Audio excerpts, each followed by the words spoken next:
और वो दावत इस्लामी का जाहिल मुबल्लिग जिसे इलियास कादरी कहते हैं। मैंने जाहिल खुद अपने आप से नहीं कहा है। अल्लामा शाह अहमद नूरानी जो दावत इस्लामी के बानी थे, अल्लामा शफी काड़वी जो दावत इस्लामी के बानी थे, अल्लामा और बहुत सारे उलमाए किराम जिनके नाम अस्मा इस वक्त मेरे जहन में नहीं है, उन्होंने मुझसे खुद बताया।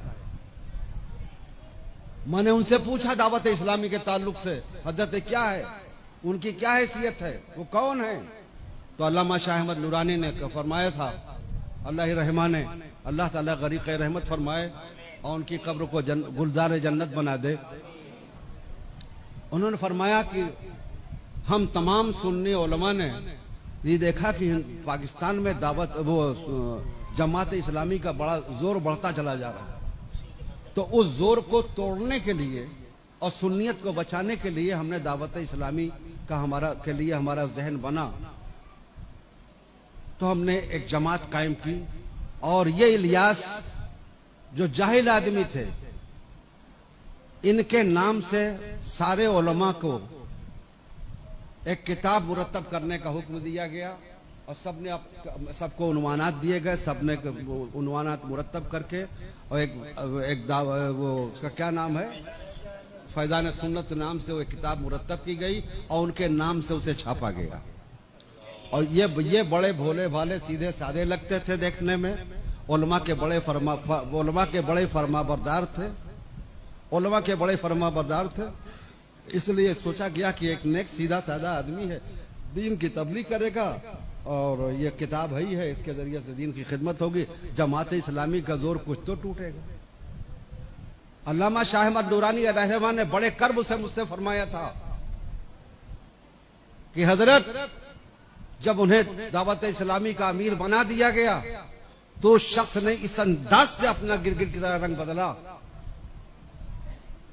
कि अपने तमाम मुत्तबईन को जो दावत इस्लामी से मुताल्लिक हुए थे, उसके मेंबर बने थे, सबको तमाम पाकिस्तान के सारे उलमा से मुतनफिर करना शुरू किया और ऐसा खूबसूरत अंदाज अपनाया और ये ज़हन दिया कि पाकिस्तान में अगर किसी की दस्तबोसी की जा सकती है, कोई इस लायक है कि जिसकी दस्तबोसी की जाए, कोई इस लायक है कि जिसके आगे जिसके हाथों पर बैत की जाए, तो वो सिर्फ और सिर्फ इलियास कादरी हैं, बाकी कोई इस लायक नहीं।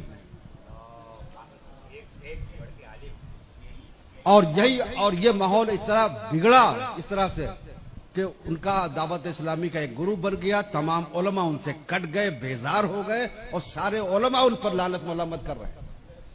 पाकिस्तान के उलमा की बात बता रहा हूं, जिन्होंने मुझसे खुद बात की। जामे नईबिया का पूरा स्टाफ आया, मुहद्दिस आए, उलमा आए, मुफ्ती आए मेरे पास और मुझे पूरी डिटेल से बताया इनकी पूरी रुदाद। अल्लामा शाह अहमद नूरानी मुझे बता ही चुके थे।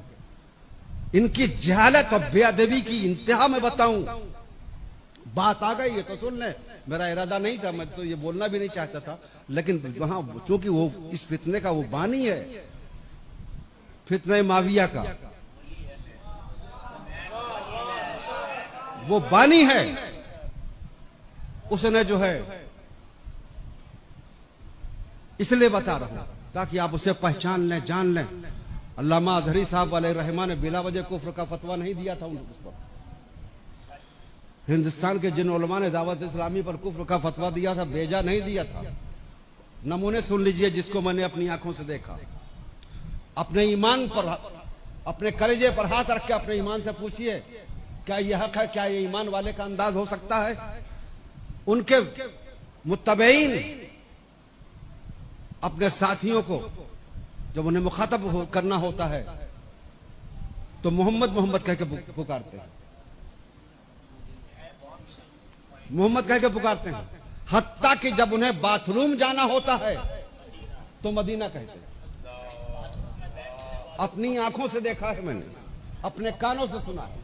जाना है बाथरूम, मदीना, मदीना के अल्फाज इस्तेमाल करते हैं। गैरत ईमानी कहां चली गई है? क्या यह ईमान है पेन पर मोनोग्राम मदीना तैयबा का गुंबद खजरा का मोनोग्राम बना के 24 घंटा लगा के रखना, नालैन शरीफ का मोनोग्राम सीने पर और पगड़ी पर लगा के रखना और उसी कंडीशन में फ्लैश बाथरूम में जाना। यहां तक आपको बताऊं कि इंतहा ये कर दिया कि दावत इस्लामी वालों ने कुरान अजीम की तबात कराई अपने तौर पर और कुरान अजीम के सरे वरक पर नालैन मुस्तफ़ा सल्लल्लाहु अलैहि वसल्लम की तस्वीर छापी। मैंने अपनी आंखों से देखा, यकीनन नालैन मुस्तफ़ा की बड़ी अजमत है। उसकी अजमत का हम अंदाजा भी नहीं कर सकते। उसकी अजमत पर हमारे दिलो जान और ईमान सब कुर्बान, नालैन मुस्तफ़ा की अजमत पर। लेकिन नालैन बहरहाल नालैन है और कुरान बहरहाल कुरान है।